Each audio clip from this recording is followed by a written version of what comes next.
are here to present the Warzone Freelance exhibition project. It's been a long road to get to these seats, and we just want to first off thanks the Rosa Luxemburg Foundation for financially supporting us and the Frontline Club for giving us this opportunity to have our gallery and present this project to you all tonight. First off, I would like to share a video with you all. We started out roughly 7 months ago creating this project after most of us left Iraq. We were covering the conflict between ISIS and the Kurds in northern Iraq. And we all came to the conclusion that we wanted to share the majority of our material that was on hard drives stuck in closets and on computers and et cetera, et cetera. And we wanted a place to exhibit this material and share with the world some of the experiences we went through as freelance journalists. As you all know, the last year has been pretty interesting for freelance journalists. And we think that there needs to be more light shown on the topic for everybody to see, also to understand where their news comes from and how their news is reported on. And me personally, I've worked with all of these fine, lovely individuals in several different occasions, and I'm honored to say that I have. And it's been an experience of a lifetime for me as well. And to share that with you all is a real blessing. So I'd like to share with you, first off, the exhibit from a trailer that we created. This was footage that we've all had. We didn't know we were creating this exhibition when we accumulated this footage. So this was all right on the hand shot stuff. So it's a lot of fun. A lot of it was from fixers that we worked with. A lot of it was from our own cameras ourselves. And when I got back home, we organized a lot of the footage and created something to kind of show people where we're going with this exhibition. So if you all would take a break and enjoy the show. Question if we should move out? No, you're fine. No, it's fine. Everybody can see.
I'll get over here.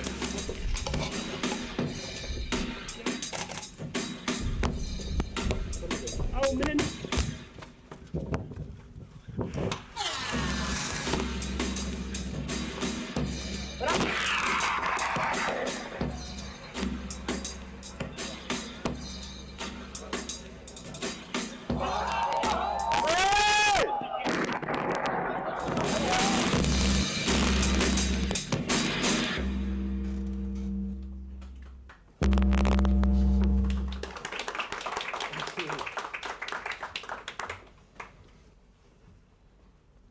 So that was most footage, some of it accumulated in Syria, some of it mostly from Iraq. Basically, what we hope to do with this exhibition is shine light on freelance journalism. And we hope to show people that there is a lot more going on than what you see in the news. And there's a lot more going on behind the scenes. And we hope people through this exhibition will come and see an image and actually think of what it takes to get that image. I'm going to hand it on to my colleague, Benjamin Hiller, photojournalist, all around pretty incredible guy. So, Thanks. hand it off. So the next part will be on the so-called fixers. So that are people who help journalists in the countries translating, driving you around, having the proper contacts. Without fixers, you would never get a story. And also local journalists. And we wanted to emphasize really strongly on the important role they have, because they are really often forgotten in the long run. So we leave, they stay behind, and they need to take up the consequences you have out of that. And so we made a video, a bit longer, on their own experience, what had driven them to be a fixer, what the consequences were for them. And in the main exhibition show, so here we have only 16 images. The big opening will be on the 17th of March in Berlin, where we will have around 40 to 60 images. We will have more videos, items. We will invite some of the fixers from the local journalists to tell their stories themselves. So half of the show is all about them, because we thought it's really important to give them the voice they deserve. So we would show the video, and then I explain a bit more. One of the persons in there, Renas Ottman, he was my fixer in 2012 when I first went to North and Northeast Syria. And he had to flee in the end because of the work he did. And so I will explain that a bit more later.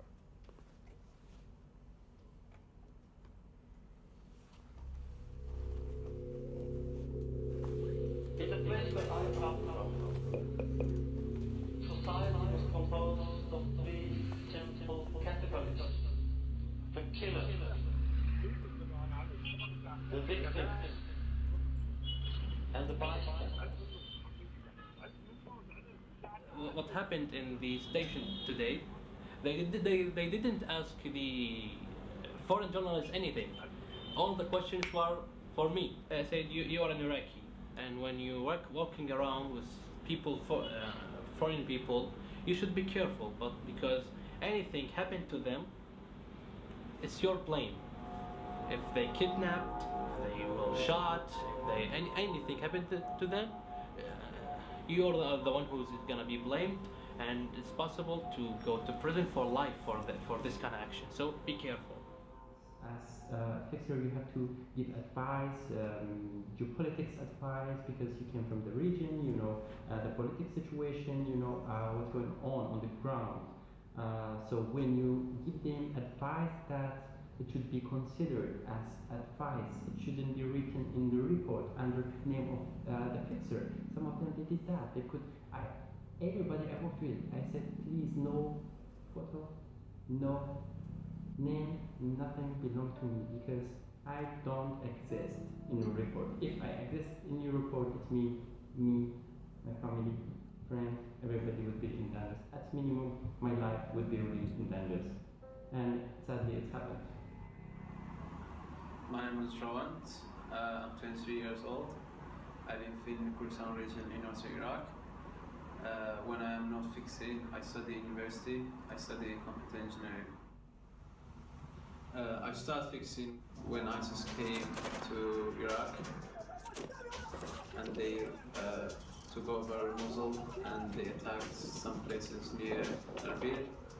At first, it was a good opportunity to go in front line and see the life of IDPs, refugees, and also Peshmerga forces in front line.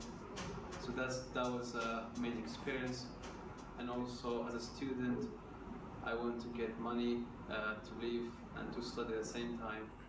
I got part of the Warzone Freelance exhibition because I think we can show far more people how conflicts impact not only the people there, but our job, how we work together with local journalists and with freelancers and so-called fixers, and how we are even dependent on them to get our stories out.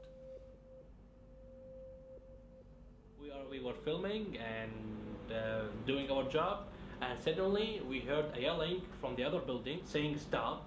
So we stopped, and they kept sniping us, ordering us to stay on the roof under the sun for like an hour and raising our hand just like this. And we stayed just like an hour. We can't do any movement, any sudden movement, because they will shoot us. And I was looking at them and thinking and worrying, because if any mistake happened with his finger, he will be shot us, because the sniper is point on us, and there were two, one on me and one on the other one on the photographer. And we stayed for like an hour like this until there was a captain in the Iraqi army, and the writing in his clothes was saying that he is a special force for me. Check my phone, check my ID, all of them, because they know that this foreign man, they can't do anything for him, because he's from Netherlands. He have rights. He have an embassy. If anything happened to him, they will have troubles. But as for me, Iraqi, I have nobody. And they released us. But unfortunately, they deleted everything. But I'm gonna try to recover all those things and restore it back. One of the tough things about freelancing in conflict zones is that you work a lot with local activists or fixers, and afterwards you step in the plane, you fly home and leave them behind. Usually when you work with a fixer, you need them because they have all the local knowledge, they have the local contacts, you know where to go, where not to go, where it's safe.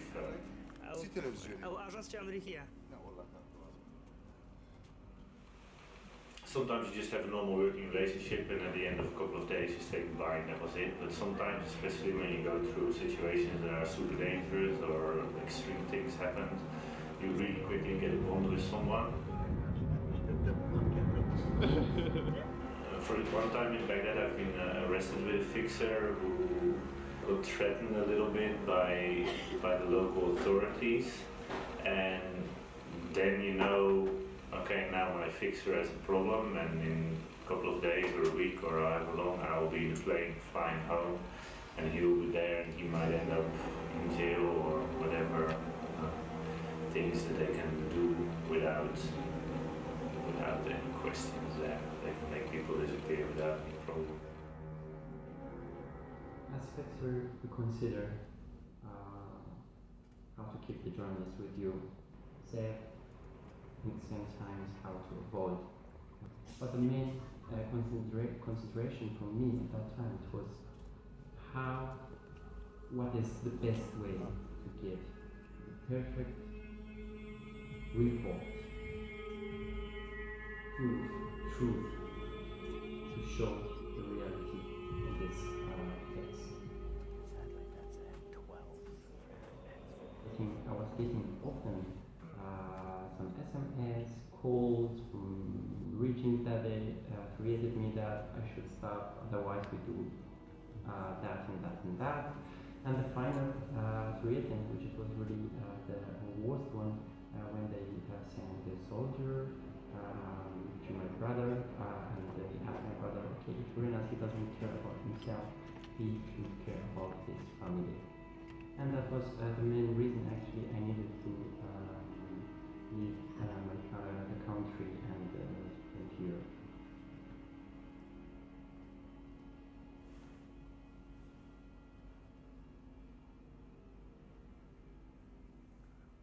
I started out as a freelance foreign correspondent in Syria in the beginning of 2013.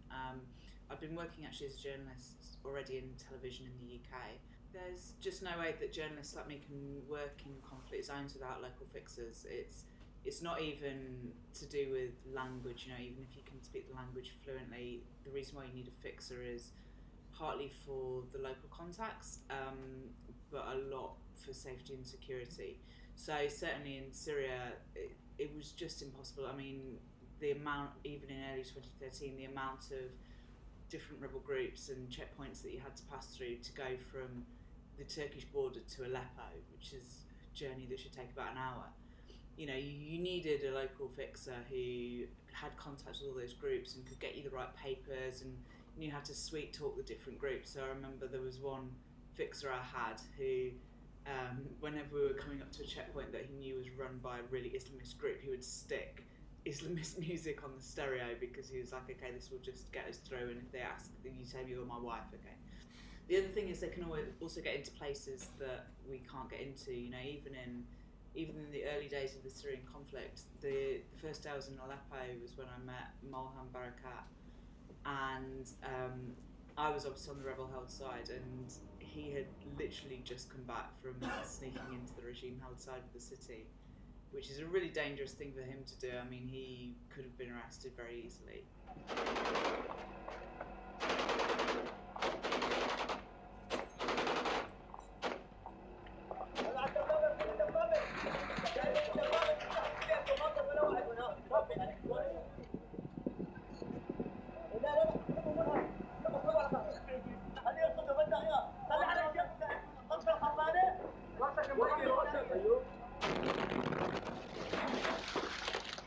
But he'd gone in and he'd taken some photos of the regime-held side of the city, and that was just fascinating for me as a journalist because I was on the rebel-held side where there was very heavy fighting, there was a lot of destruction, a lot of displacement. It was a really dangerous place, and just a couple of kilometres away, it wasn't just a different city, it was a different world.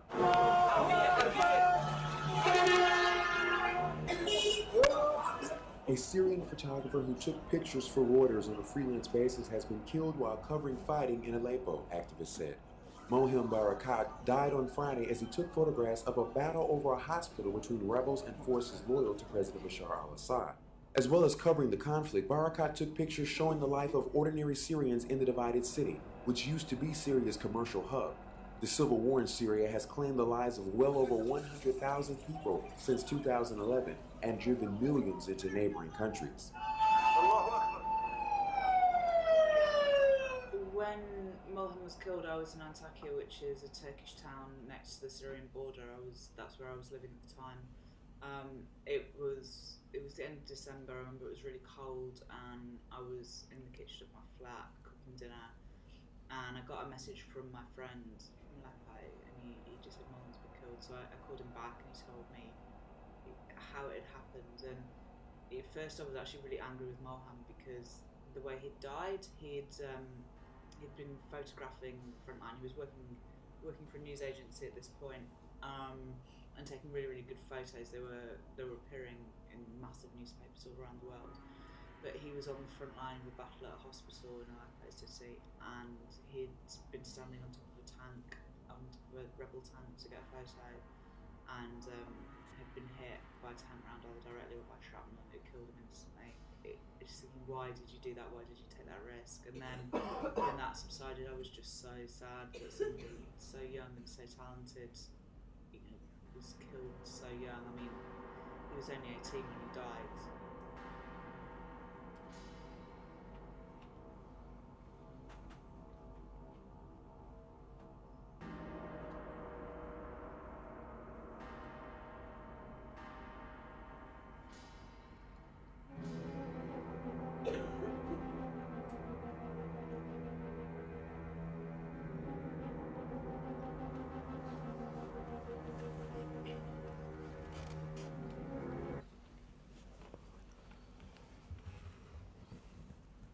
Hope you all enjoyed that.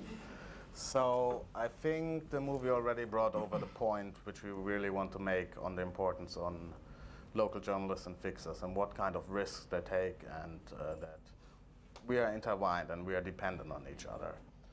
And for example, Renas, who talked there a bit, as I started in the beginning, I met him in 2012 in Syria, and I stayed with him for 4 weeks in a row. And after those 4 weeks, he was like my little brother. And he worked the first time with an international journalist. And then I asked him, yeah, do you want to continue that? I could, if new journalists come in, do you want to work with them? I know them, and you could earn some money for your studies and for your family. And he said, yes, of course. And so he worked for 4 or 5 other journalists the next month. And because of this work, still working? Oh, yeah. He had to flee, because then he got a target by the Syrian regime. They didn't want that he works together with the journalist. So you think, of course, okay, I got him into that place. And so you need to take responsibility for these people. Of course, we don't have a lot of money as freelancers, etc. But we said, okay, we need to get him out there. And we asked Reporters Without Borders to support us.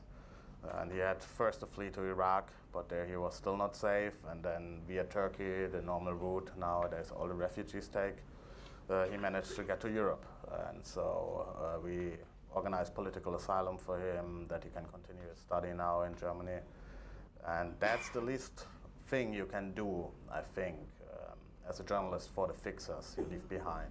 So yeah. So this exhibition is also a call to take action and responsibility for those people and to remember them and treat them equally as we are treated. So I would now move over to Jeff, or give over to Jeff, on why he contributed in the first place to the whole exhibition and his motivation and all that context. Yeah, so when I heard about Ozzy's idea of starting an exhibition, I was quite excited for 3 reasons, or more reasons actually, but I'll tell you 3.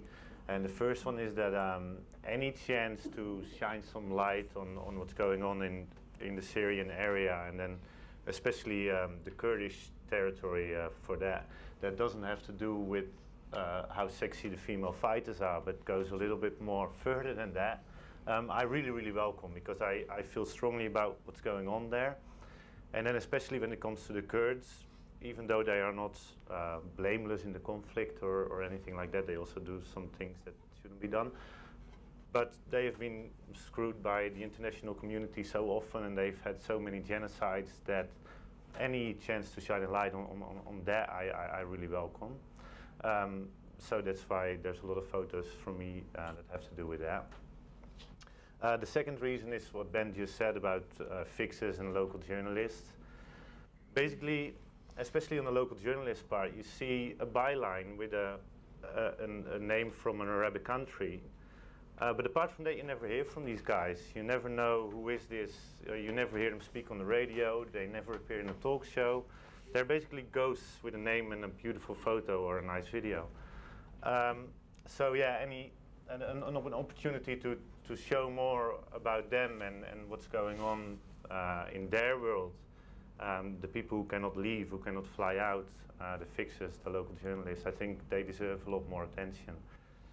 So that's the second reason. And then the third reason is something that I understood we're going to talk more about tomorrow. It's something that every freelancer will understand, but I assume not everyone is freelancers here. I know our friends from India and Pakistan are a mix of freelancers and staff journalists. But like for freelancers, there's some things that I think should be getting more attention. And one of those things is money. Like, we do not get our money paid monthly like staff journalists, but we get paid when we send our invoice. Now, what usually the situation is that they want the photo or the video last week, but you get your invoice paid in a couple of months when you're very lucky. At the moment, for example, I'm waiting on 2 invoices that are, one is 1 year and 1 month old. It's quite a substantial amount. Do you want to speak to the editors? Yeah, I'd like to call out. And the second one is almost a year old now, and it's also quite a substantial amount. And that really brings me to the second point, which is security. Quite often, outlets say, in a quite moralistic tone, oh, we will not take any photos or videos from freelancers in this area because it is too dangerous. Well, that's great if they really wouldn't do it, but they do. As soon as something that has a substantial news value happens, you get an email from the same organization that just said we won't work with you, saying, are you still in that area? Can you go to where the gas attack just happened? And also without any notion of what's going on the ground, because you're quite far away and there's a bunch of ISIS in between or whatever. But then they really do want to work with you. And then what happens quite often as well then is you start pitching and you send a story ID. It's great, you really feel deserves attention, and so do they, because you get questions back. You get more questions back, you tell more about your idea, more about your story, and 3 months later, from the same organization, there's a reporter making your story. Now, that's not entirely bad. I mean, your story is being told, and that's what you set out to do, so perfect.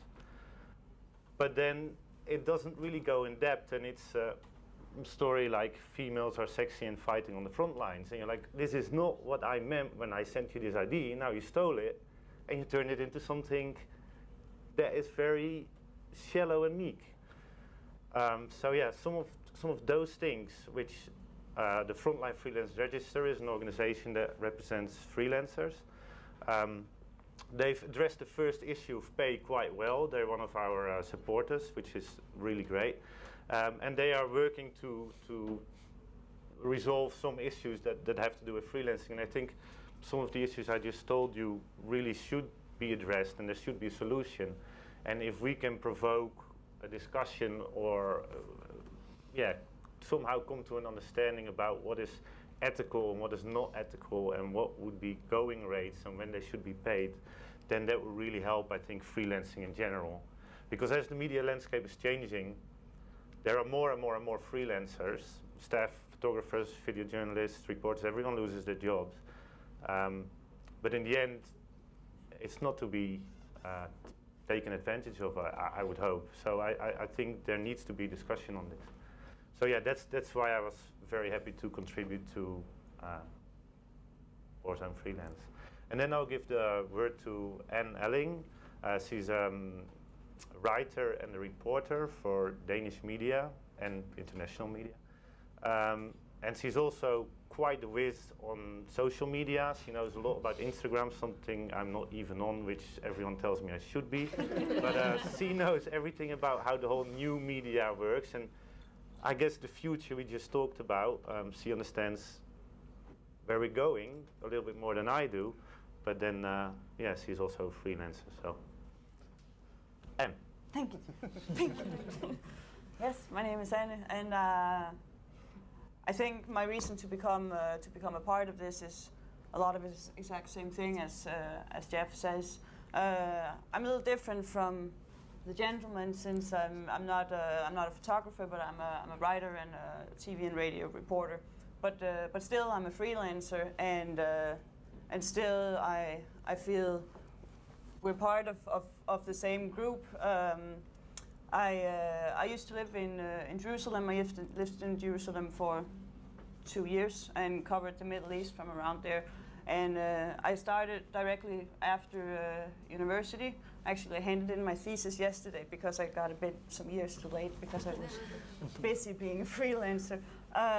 So I was very new to everything, and I started as a freelancer without knowing how the freelance business actually really worked. I worked with I got some really great help from staff correspondents, but mainly I was finding my own way to do it, and that also involved use of a lot of social media. I've mainly been doing my lives on TV on Skype, Instagramming, publishing my Instagram photos, Twitter, and then at the same and using all that to do the main media products. But I met these guys in Iraq, and that was one of the first chances I had to really work close with freelancers, and that really opened my eyes to how important it is to have a freelance community. Not only be your own freelancer, that's great, you have a lot of freedom, but you really depend on having some good freelancers on board. So we started this project, and as told, we got the idea in Iraq. We sketched the logo in a kitchen in Denmark, and then we developed the full project some in Barcelona, some in Berlin, and it's been from the beginning on. I think we all felt that we had a good idea. We really felt that this was something that was important to tell, but also it's always hard to know if the rest of the world thinks this is important, or if it's just the four of us who think this is the most important issue in the world. So we started out slowly, and it was important to us to figure out if there was actually an interest for this. So we started to reach out to journalist organization, Frontline Freelance Register, Committee to Protect Journalists, Frontline Club, and very quickly we found out that this was actually not something that just we thought was important. So we started developing the project. Guys over here have some exhibition experience. We're more new to it, so we were following our intuition and with a lot of help and support from organizations. But from the beginning on, it's been out of our own pocket. I think in the beginning we thought that we could do this and then freelance on the side. It very quickly turned out that that was not possible. This was a full-time job, and it's been a full-time job for 7 months, just without a salary. So we wanted to come out with this message that we both wanted to do as an exhibit, but it's also a message that we want to show and we want to share in a lot of different ways. We've been using also here a lot of social media and to get the message out to as many people as possible. And a way that we knew we could do this was by using crowdfunding, which is also becoming a much more used method in regular journalism to be able to afford to work. So we wanted to do a crowdfunding campaign that could give a more in-depth look to what the exhibition is actually about. This is only a sample of the exhibition. We have the first full exhibition in Berlin in March, which is both. It's much more photos. It's also videos where we tell the experiences behind the photos and the reports. It's artifacts that we took home with us from the field. So we wanted to tell about the project in our crowdfunding campaign and get as many people on board, both with their money, but also with their support, and to make it possible for us to get the message out more. We can watch the video if you want. You guys ready for the video? Yeah. The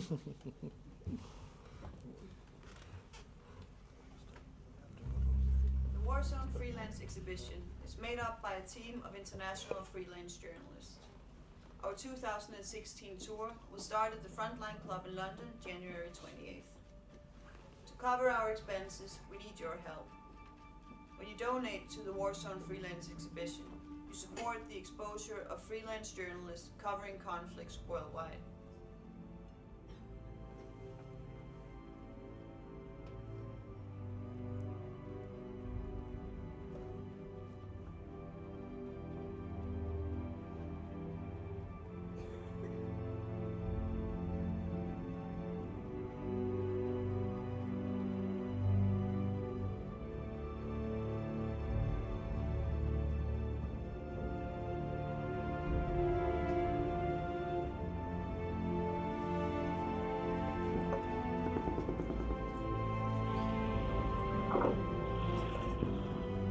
Halve miljoen mannen in het leger.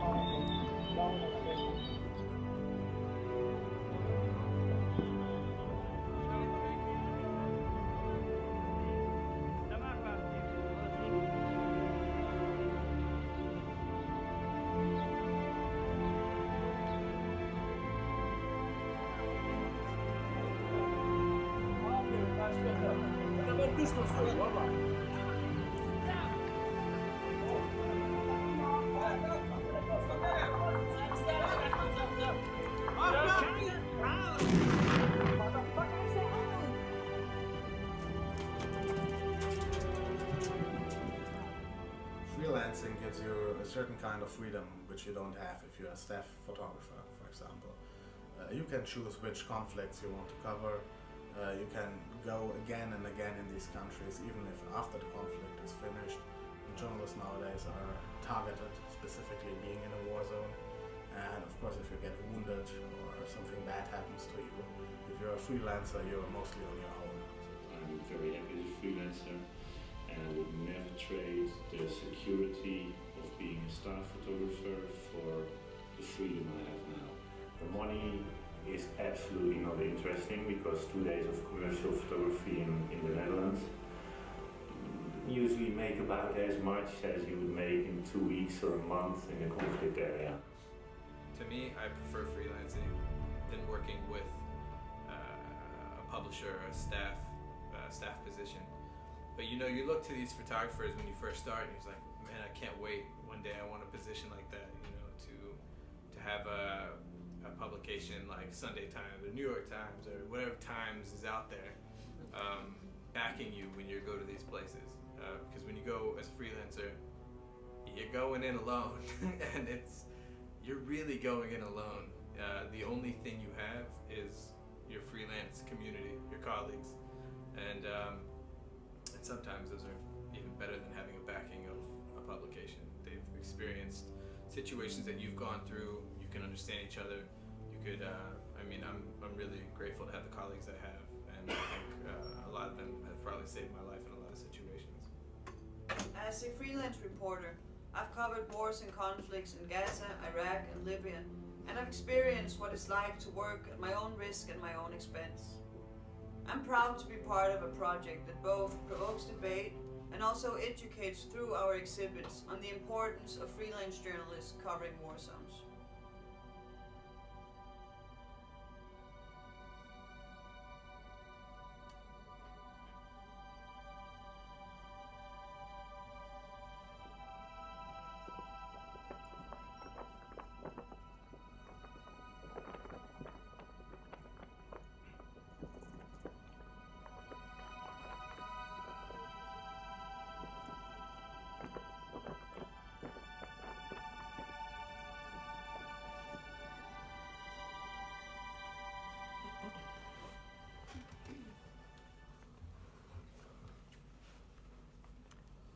So this was the video that we had together with our crowdfunding campaign, and it managed to give us some money. It didn't manage to give us all the money that we needed, but all the time this has also been, and it still is, a developing project.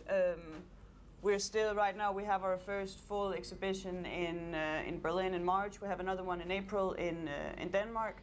And we have something in Hamburg in June, so we're all the time working our way forward, but we're not done planning. And this is also what I think the crowdfunding campaign was a symbol for, that we're building and seeing where this will lead us to. All together to show the work that we're doing, but most of all to give an insight to what it actually takes to be a freelancer, and to put these experiences out there and hopefully provoke some kind of debate out there for other people to learn more about freelance journalism. And this is also some of the things that we will discuss much more tomorrow, where we have a panel discussion on exactly the future of freelance journalism.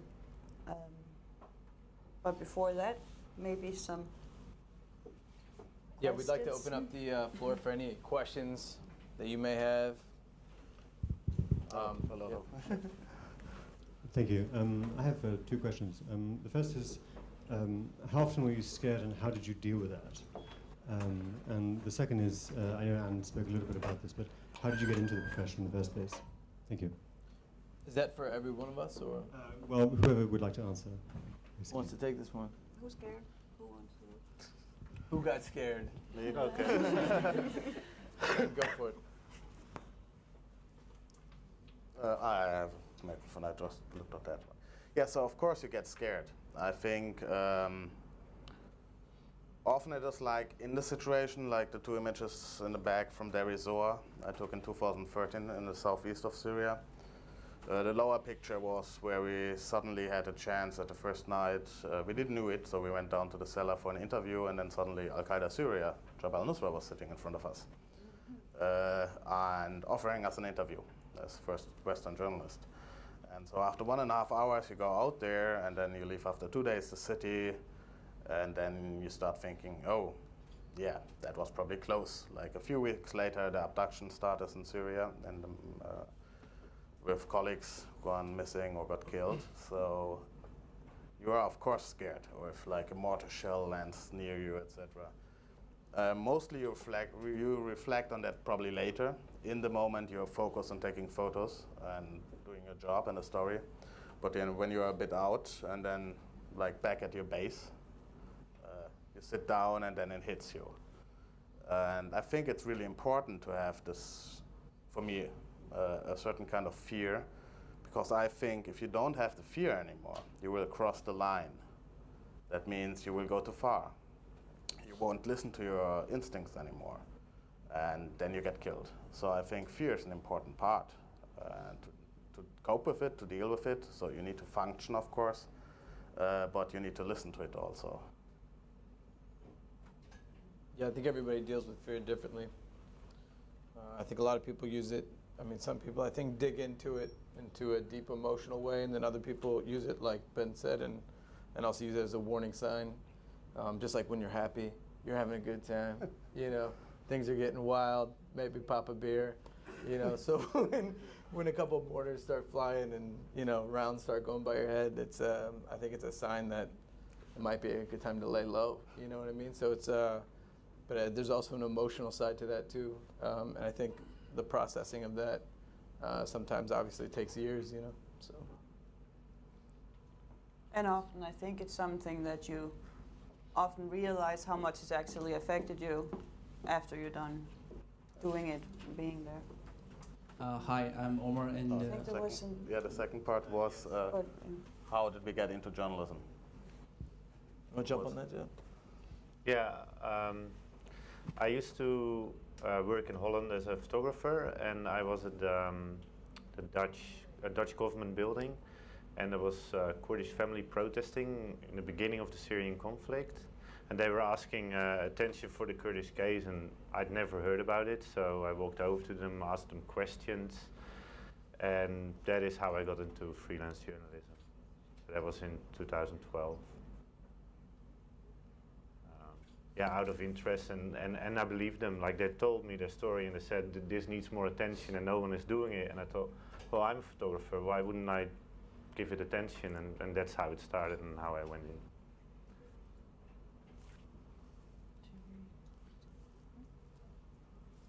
Hi, I'm Omar, and I am a Kashmiri journalist, been covering conflict there for the past 6-7 years.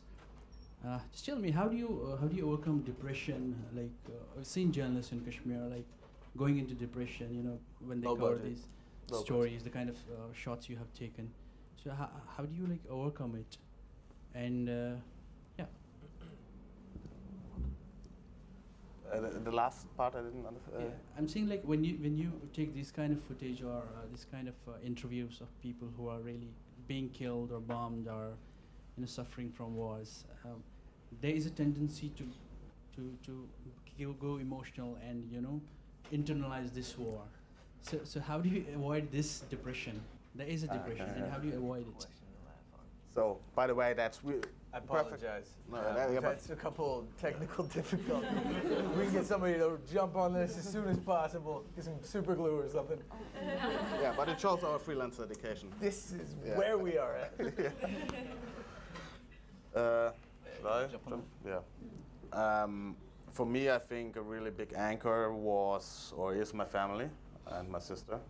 So when I come back from a longer period on being in a conflict zone, normally my sister lives in a small place north of Berlin, so I go out there, try to get rid of internet and stuff like that, talk with them, and with my friends, and because they are outsiders of it, so I talk, I tell them the story, they listen, and then they really reflect on it, and they say good things, bad things, and I try to get it off me and to get their perspective.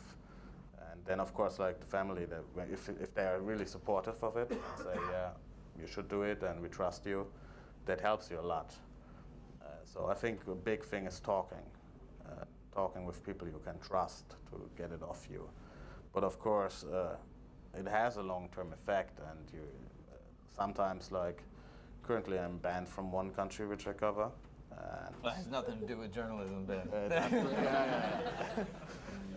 Because of my work there, and now things are heating up there again, and I can't go back. And my friends are there, local journalists, and you're sitting here, and then you, of course, you get really depressed or emotional again. So it, of course, takes a toll, but and everybody handles it differently. So for me, the anchor is my family, my sister, and my close friends to talk.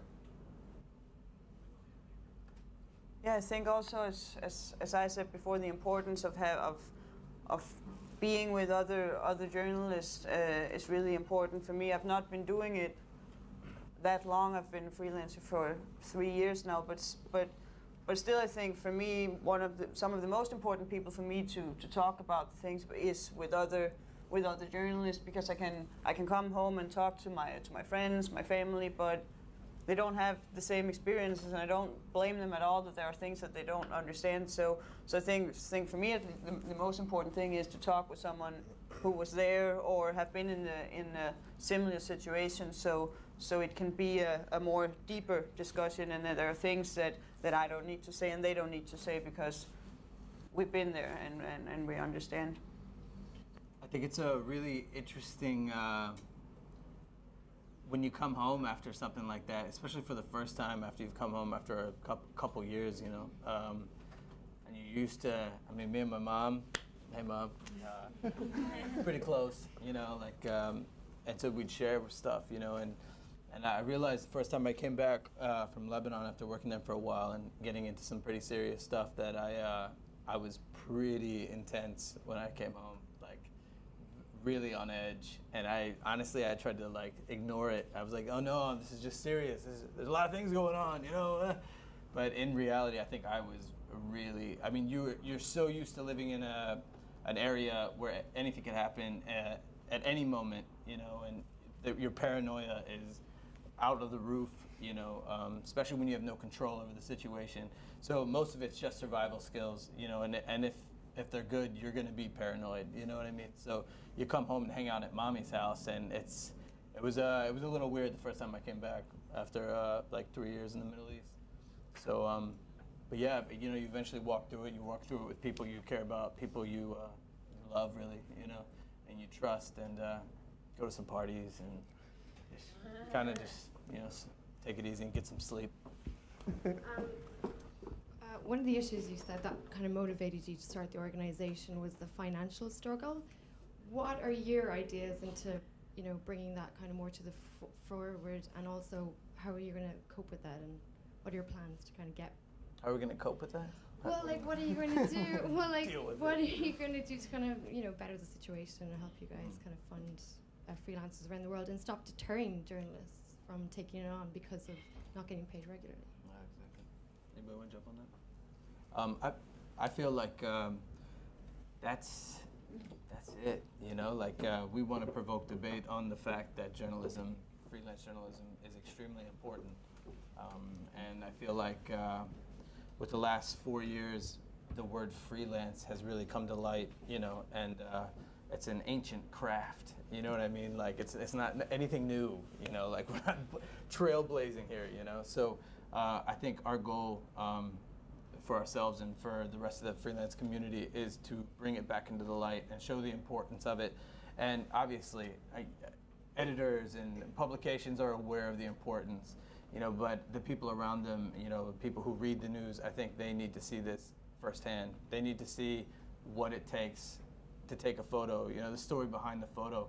When I became a photojournalist, I remember I was selling cars at Nissan, and honestly, I was doing pretty damn good. I was hustling, you know? And I don't know, I just was like, what am I gonna do with my life? I looked at a photo in a National Geographic book, and it was a whale and some guy diving underneath it, you know? And I was like, holy shit. Can you imagine what it took for that guy to get this photo? Blew my mind. Got a camera within like 3 weeks. I was interning for a photographer. So I think people see these images, see this news, and they're so desensitized, they're so desaturated. They've seen blood, they've seen the stuff on whatever, you know. And I think it's time for people to really put it in a mature, healthy, responsible way to present it to communities throughout the international community. And I feel like with that, hopefully, prices and and respect for people who do this profession, just God show us some respect, you know. And I hope that works. So that's a goal for the exhibition for sure. Hello. And a little bit more specific, I think a lot of photographers or freelance journalists actually have jobs on the side. Like I do commercial photography, videography on the side, but there's a lot that are attending bar or doing whatever. Like in reality, a lot of us can't make it without doing side jobs. I was a nanny in Jerusalem. Hello, my name is Rashid. I'm a Pakistani journalist, mostly based in Peshawar. And at my startup career, I remain a local fixer for many international organizations. But at the end, I have to give up this, and now I'm a staffer for a local TV. So my question is this: do you have any plan for freelance journalists in conflict zone like Pakistan, like tribal area, and like Afghanistan and KP, northern part of Pakistan? Do you have any plan to protect these local fixer journalists in future? Rashid, that's a really great point to bring up because as I think, as we've shown, hopefully as you guys saw in the footage and the videos we put together, we are completely aware that it is 99% impossible to do news without fixers and freelance journalists, local freelance journalists. And the lives that those people have saved is, you know, it's the debt is unfillable. So with this exhibition, right now we're doing the Middle East. Hopefully we will continue on and expand more and meet these journalists in Pakistan, meet these journalists in Afghanistan, and carry their stories, work with them, talk with them, let them share their stories personally to the international community and share their work. That's our goal, buddy. That's what we're here for. So, I mean, that is the core, really. And a lot of the journalists that you saw, the freelance, the freelance journalists you saw in the movie, we all worked with. I mean, those are our close friends. I mean, dear to us. So we went to them first, and we also want to expand to other journalists and their stories and their experiences that they've shared with local freelancers and local fixers. One of the plans also is to have these local freelancers and fixers to come to the exhibit. So it's not just us telling about them, but them coming and really giving their stories and hopefully get even more attention to that stuff because it's really important. Another journalist from Pakistan. They got the mic back there. I really appreciate the idea behind this because I also started my career in 2001 as a fixer after the 9/11 incident when the United States and the Allied forces went to Afghanistan. At that time I started my career, and I know a lot of people, not only international journalists but the local fixer who sacrificed their lives during that time. Not only that time, but still Pakistan is one of the most bloodiest country for journalist protection. I have a lot of stories to share with you, but not at this time. Only one thing interesting which you will benefit from that. I was working with RTL TV, Radio TV Luxembourg, and initially the forces, Allied forces, they started their operation from northern Afghanistan and they captured Kabul. And when they went to Kandahar, the Mullah Omar, the Taliban leader, he was surrounded there. And we were trying, all the foreign journalists, we were trying to get into Afghanistan from Quetta, Chaman to Kandahar, because that time they were in Kandahar. Jean-Pierre Martin, Peter Martin, but Jean-Pierre Martin, his pronunciation was the journalist who was working at that time, RTL TV. Once in the evening, we were planning to go get into that area, Afghanistan. At that time, you know that there was Taliban control and the war was going on. He said that, look, Tariq, I love my profession, but I don't want to be killed in this profession. We will have to make a plan, a workable plan, and then we can go inside. My question is that, although I have mentioned that this is really a very good idea, because I have faced the consequences working as a freelance, working with the as a fixer, as a local journalist. Do you, like you have initially already started, but I would like you to make an international organization like you have Journalists Without Borders. Yeah. Similarly, the freelance journalists, are you going to strengthen it? Because when the freelance journalist forum is strengthened all around the world, automatically the local fixers, they will have their voice more prominent. So that is my question. And this, the idea behind, again, once again, I would like to appreciate this, and it should be, I think, publicized more and more, that the issues of freelance journalism, because in future we see the future of freelance journalism would become more important, because as we see the commercialization of the media, and all the media houses, they have tilt somehow, but the freelance journalists, they are purely reporting objectively. Thank you.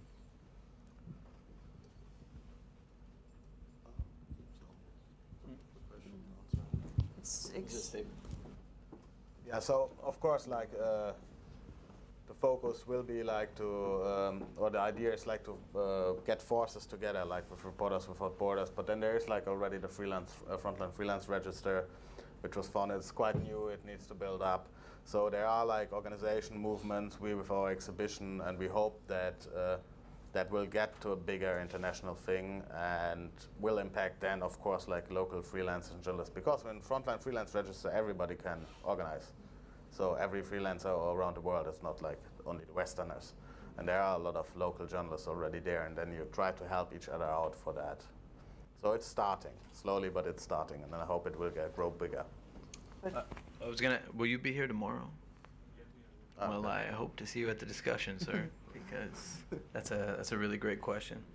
And I think I just want to add, you know, I feel as of now, what we're capable of is showing our experiences and sharing our experiences with the local freelancers that we've worked with. That's within our grasp. So I feel like as we carry on, as your support, you know, as you share and you care and keep supporting the idea of this, I really do hope that we can expand deeper into the issues that you just brought up. So yeah, I was just wondering, because I think it's really interesting as a student to see how it's working, how it works, and I was wondering if there is any solution for a kind of a follow-up. Like, do you plan on doing like continue? I'm sorry. Like, is there any way we could like be? Do you imagine having like members of this? Members that could follow? Absolutely not. Just to like you saying that you had many places where you were going, and I'm sure a lot of people are interested in following your evolution and the evolution of this platform. And I was wondering, if there is any way of being personally like linked to that platform, being a member of that platform, or if, yeah, that's pretty much. One of the things we are doing, or planning at least, is when we go to different cities, different countries, and also go to journalism schools, go to journalism universities, to invite them to the exhibit, of course, but also to tell about the exhibit and to tell about freelance journalism in general, because this is.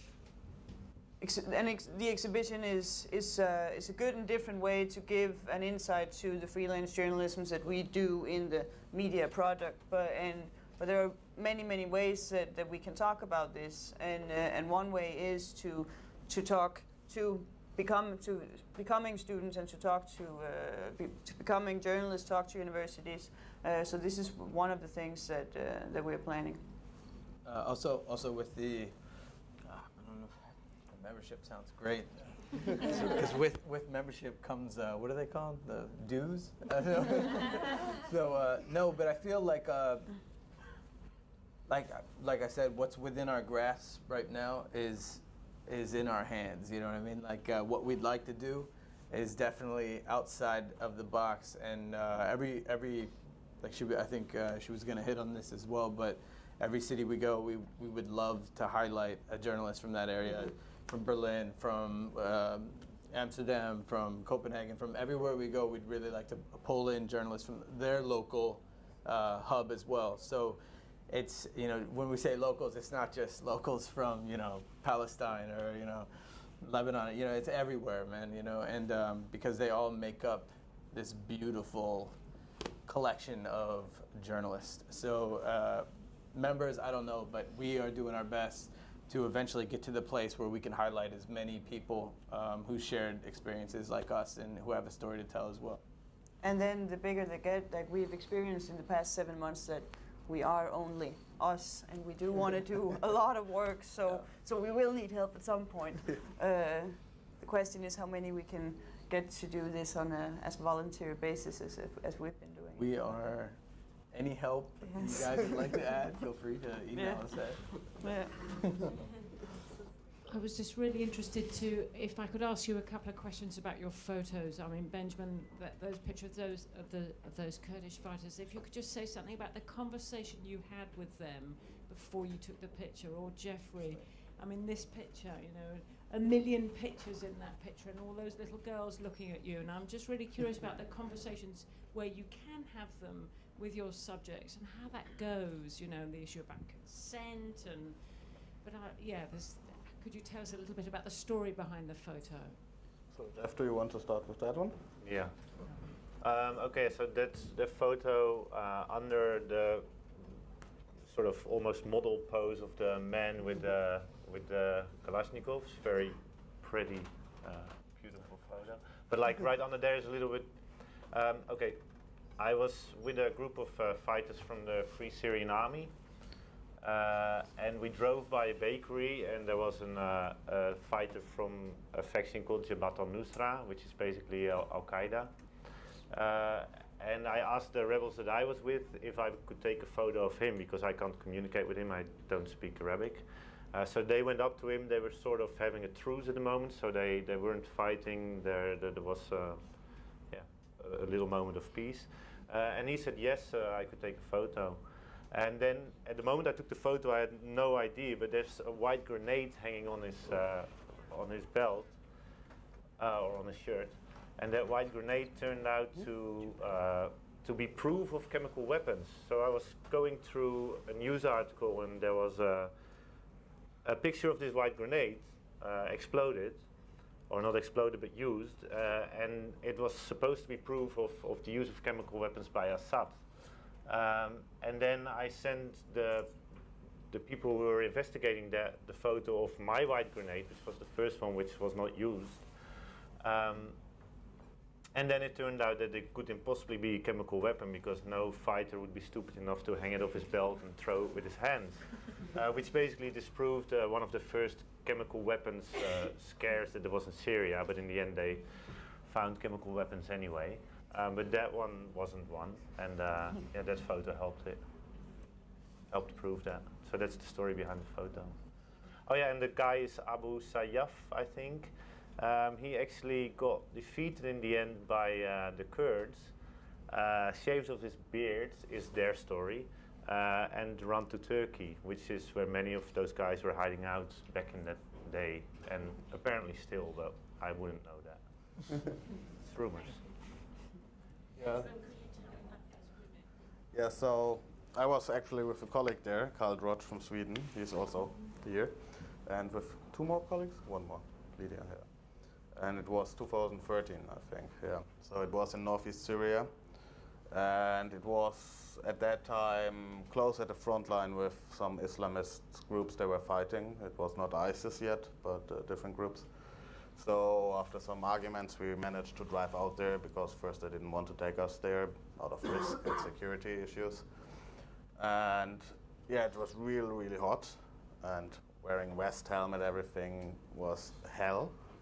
But you wear it, of course. And then they showed us a bit around, and we were running a bit around. Like, they brought us to the trenches. We had to run over a small street. And yeah, when we came back, that was like their shack, where they were relaxing during the daytime when there was no fighting. So they offered us tea, and we sat there in the shadow. Yeah, and then it was just this moment, like these three fighters. The woman on the right, she, like the YPG, and the YPG, those are the two Kurdish militias in Syria. The YPG is for the males, and the YPG is the all-female militia. And they claimed during that time, yeah, we are all from Syria, which was, of course, not in that sense true, because they had a lot of support from the PKK, and a lot of experienced fighters from the PKK came. So the woman on the right, for example, she didn't speak any Arabic. She only spoke Turkish and Kurdish. So it was clear, okay, she's from the PKK and came to train them. And yeah, the moment was, because it's special with the young girl in the middle, and you saw already starting how, not in that sense desperate, but they opened their doors for all ages, not all ages, but really starting young. And I think we interviewed them, or did not, those not know we interviewed the general. Yeah, but later in December, December 2014, I went back, and for example, there was a full unit of young girls, probably mostly 14 or 15 training to go to the front lines. And so in a similar image and time. And I interviewed them, but it was really hard to get through that, like really their phrases and what they said, like party line stuff. But you saw really, they are really young, and I was not sure if they knew what they're getting to. And 3 weeks later, I saw a video when I was back from Iraq and Syria, where they were fighting already on YouTube. And I have no clue if they still live or what happened with them afterwards in that sense. It was just this really small, calm moment where we were drinking tea. The girl or the woman on the left, she didn't want to get photographed in the beginning. You see it a bit in the face, but then the younger in the middle, she said, "Oh, don't be like that. Just let him take a photo." And yeah, so I really like it with all these different facial expressions and this calm moment. Hi, I'm a financial journalist, staff journalist from India. I was just curious to know that what do you think are the opportunities and threats for freelance journalists, especially for conflict reporting, in a scenario where you have new media, and also in a scenario where most mainstream publications or media houses are cutting down on costs. So where do you see the future?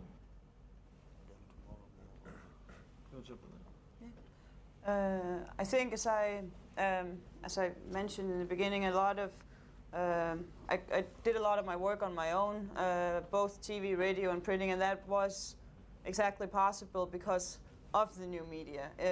10 years ago, it was not possible for me to do a live for TV on my own on a highway in Iraq, but it is now because I had an internet connection and my Skype on my computer. So in that way, that is an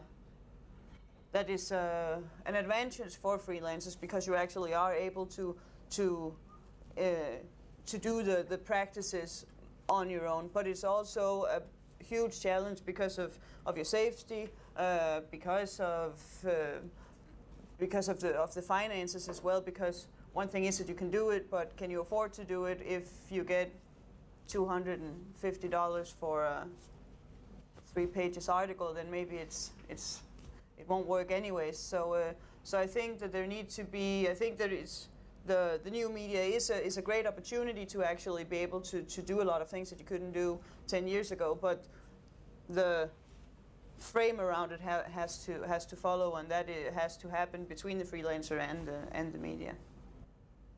And I think the media itself doesn't know either. I mean, if they had the answer, they'd be making money right now, but they are losing money and they don't know how to stop it, and content is becoming free, and first it was only photos and then it became text. I mean, I never pay, to be honest. Like, when I read news or articles on the internet, I never pay. Like, I just expect it to be free, and that's normal now. So I think the media itself don't know it either. Who knows where it's going? Hi, so I kind of have 2 questions, if that's all right. I'll try and make them brief. The first question, I suppose, is probably for Anne. I've been quite interested recently in this sort of masculinization of conflict reporting, not only for the people who are being photographed. I mean, a lot of the debates surrounding refugees are of young males who are of fighting age. You know, that's mostly what we see. But I'm interested in that, but also in the masculinization of people who are reporting on this stuff. So people like yourself, and I suppose I'm just, I'm wondering if you've faced particular obstacles as a woman kind of on the front line, and also if you see particular opportunities for us to kind of contribute something unique. And then my second quick question is just, I worked a little bit in the humanitarian sector in Palestine, and something that I noticed every time we go and ask for an interview or something like that, there's a sense of lethargy associated with these protracted conflicts. And when you ask for such information, it almost feels like like it's an imposition, because the impression that I got was that people are tired of being asked for information when their situation doesn't change, you know, like Palestine. I mean, we've had the same thing for decades. Yeah. And people come in and out, they write their report, they take their photos, and then they leave. So yeah, just if anyone has a perspective on that and how we can sort of traverse that and try and overcome it. Yeah, thank you. Yes. It's a question actually that I've been asked many times before, and that I completely understand is asked. For me, I've been doing this for 2 or 3 years now, and until now, I've been lucky, and I've had some really great help. I haven't had personally any, I would say, bad experiences because of being a woman, but I am aware that a lot of women have these experiences. I think for me, also one of the reasons why I haven't had it is because I have had great fixers to help me and colleagues, and a lot of these has been men that have been able to protect me, you can say, in some way, because there are dangers that I would face if I am a completely alone girl out there. At the same time, there are also advantages of being a woman, because you get access to something that you can't do as a man. I was reporting on the Bedouins in the Bethlehem Desert at some point. I was living with them for a week on and off, and because I was a woman, I was able to talk to the Bedouin women. I could cook with them, and I could work with them in general. And they would, in the beginning, they asked me if I could please at least cover my hair, and at some point they could see my ankles. That was not good either. But when I covered that, then it was better. And then at the same time, because I was a Western woman, and when I got there I was wearing jeans and I looked different, then I had the opportunity to talk to the men who allowed me in, where the women of the family, they could not sit and have dinner with the Bedouin men, but I could, because somehow I was different. So that was a great opportunity for me, and it did that the media I was working for at that point, that they would rather send me than they would send a man, because I would get much more access than they could. Yeah, on the many forums that there are on the internet, or places where people ask for journalists or reporters, I've never seen the question for a male journalist, but quite often for a female journalist. Yeah. So I think it also has its advantages. And then about the lethargy, I've seen it a lot, or how do you say it in proper English? Lethargic? Is that a word? Lethargic? I just made it up. Yeah. Anyway, lethargic. I was staying with the Free Syrian Army for a while, and it was sort of mixed in the house of Free Syrian Army and Al-Qaeda. And they hadn't had any help for a couple of years at that point, and they were starting to slowly become more Islamist and more anti-Western, and you could really see there that they were ultra disappointed in the help, and that the way they treated you was a lot different. Like, you weren't really welcome anymore, but you were still, because it was sort of how it used to be, but it was changing, and they were looking at you more as a spy or maybe a possible CIA agent, and someone from a part of the world that they weren't really looking to help for anymore. So yeah, there you see a lot. Yeah, I don't think journalists have any control over that. I mean, But do we have a responsibility, maybe? responsibility in what way? Perhaps, you know, to give back in some way, or to write the kind of article that's perhaps going to help, I don't know, like this position. I mean, that's totally up to the journalist. On an individual basis, yeah, for sure. I think it's always difficult to when you come out and you talk to so many people whose situation is really, really difficult, and then you want to get their story because you want to show it, but then also you can leave afterwards. I think if you have to think about it every time and do save these people every time, it's of course not possible. But a way to do it is if I have sources that I've been going back to over and over again, because to follow up on the story, and both to show them that you have respect for what they tell you and you actually are interested in getting a follow-up, and then also because it's a good opportunity for, as a journalist, to be able to follow someone and get like a broader development. Yeah, and for the lethargy, like I had that often with refugees, like in the neighboring countries.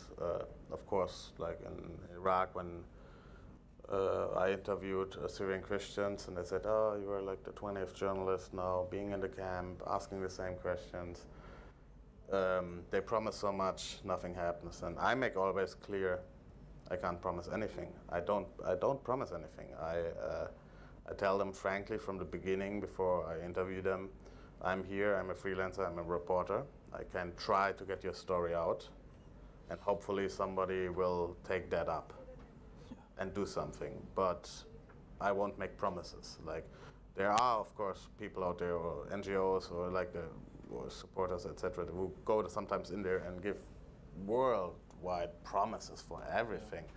And if you do that again and again, of course, the people get frustrated and think, yeah. And in Syria, that was one of the big problems, because in the beginning, there were so many journalists coming in and covering, and after 2 years, if you're like a small rebel group, and 30th journalist comes there, and then you're thinking, okay, do we carry him around, risk our life for another report which doesn't change anything, or do we try to get money with him? That's the time when the abduction started, because out of a really weird rational sense for them, it was, of course, more logical at that point to get headlines in a bad way. If a Western journalist gets killed, everybody looks at the country again, or to get money. And there you see like the lethargy in a really extreme way, of course, like after some years, but that can turn into something like that. I usually just promise that I got Obama on speed dial. Whip him up, get some support in here, and, you know. Oh, I woke somebody up back there. Yep. Thank you guys for coming out. I really appreciate it.